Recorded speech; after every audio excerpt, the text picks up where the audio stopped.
તો આજે આપણે આવા સરસ રસીલા જ્યુસીલા અને ખાવામાં સુપર સ્વીટ એવા આપણે બનાવવાના છીએ દૂધીના લાડુ અને દૂધીનો હલવો. હલવો બનાવીને એમાંથી જ આપણે જો હલવો રાખવો હોય તો હલવાના રૂપમાં રાખી શકાય છે અને આપણે લાડુના રૂપમાં બનાવવા હોય તો લાડુ આવી રીતના વાળી લેવાના અને બરફી બનાવવી હોય તો તેને ઢાળી દેવાની. બનાવવાનું શરૂ કરીએ. હાલો મિત્રો, આજે આપણે બનાવવાના છીએ આવી રીતે સ્વીટ, ખાવામાં ટેસ્ટી. વ્રતવાર હોય કે વ્રત હોય, આપણે તેમાં દૂધી અને ખાંડ ને દૂધ આ વસ્તુ સિવાય આપણે બીજું કશું જ નાખ્યું નથી અને કશું નાખવાના પણ કદી નથી, કેમ કે આપણે જે વસ્તુ જે રીતે બનતી હોય એ જ રીતે આપણે પરફેક્ટ બનાવવાના છીએ.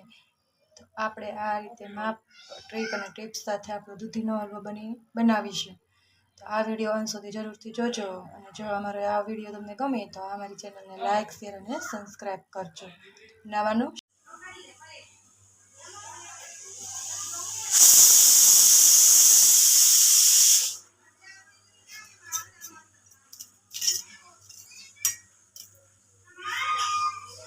તમને થતું હશે કે આવડી દૂધીની છાલ ઉતારીને શું કરતા હશે, પણ આજે આપણે આ દૂધીમાંથી આપણે હલવો બનાવવાના છીએ. આપણે આટલી 200 ગ્રામ જેટલી આપણે દૂધી લઈ લીધી છે. મારે ઘરમાં પડેલી હતી, મેં શાક બનાવવા માટે લીધી હતી તો એટલી પડેલી હતી, તો મને થયું કે લઈને દૂધીનો હલવો બનાવી નાખ્યો. તો આ રીતે આપણે તેને પહેલાં છાલ ઉતારી નાખીશું. અને આ દૂધીનો હલવો આપણે સરસ બને છે ઘરે અને ખાવાનો બહુ મજા આવે છે.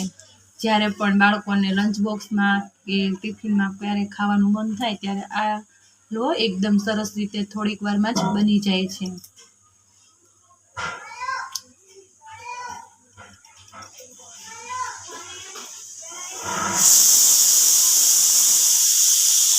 તો આ રીતે આપણે દૂધીની બધી જ છાલ ઉતારી લીધી છે. જો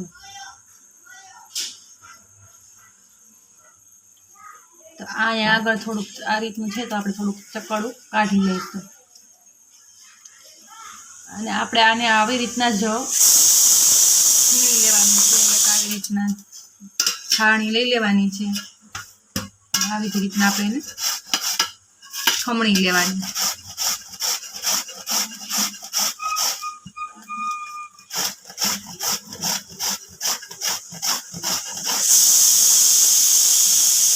આવી રીતે આપણે આટલી દૂધી ખમણી લઈશું.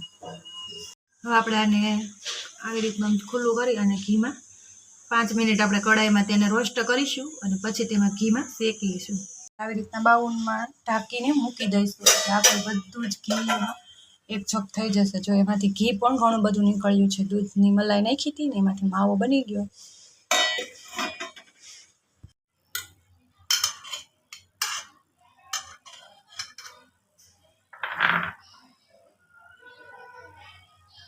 આવી રીતે આપણે એક બાઉલમાં હલવો કાઢી લઈશું.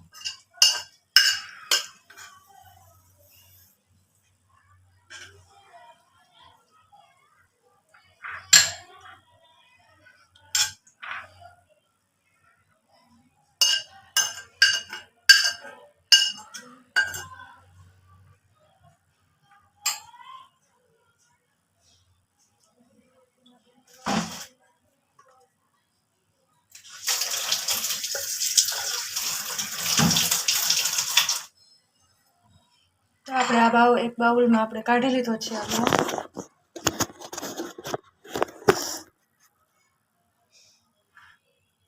જો છે ને આપણો હલવો એકદમ દાણેદાર સરસ મસ્ત તીક. તો આવી રીતે આપણો હલવો બનીને તૈયાર છે. તો આપણે તેમાં થોડાક હવે કાજુ અને બદામની ગાર્નિશિંગ કરીશું.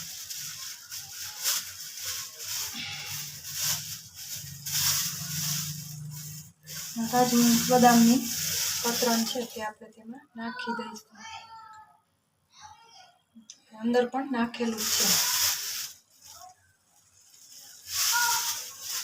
જો આવી રીતે આપણો હલવો બનીને તૈયાર છે. તો આવી રીતે એકવાર જરૂરથી જો આવી રીતે આપણા દૂધીના હલવામાંથી આપણે લાડુ પણ બનાવ્યા છે. આવી રીતે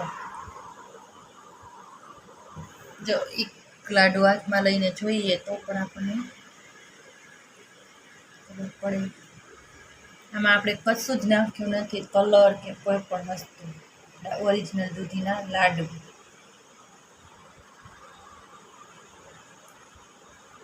છે ને, જોતાં જ ખાવાનું મન થઈ જાય એવા. તો આવી રીતે આપણે દૂધીનો હલવો અથવા લાડુ બનાવી શકાય છે. આ લાડુ તમને કેવા લાગ્યા તે અમને એકવાર જરૂર કમેન્ટમાં જણાવજો. અને આ મારી રેસીપી તમને ગમી હોય તો આ મારી ચેનલને લાઈક કરજો, શેર કરજો અને સબસ્ક્રાઈબ કરજો.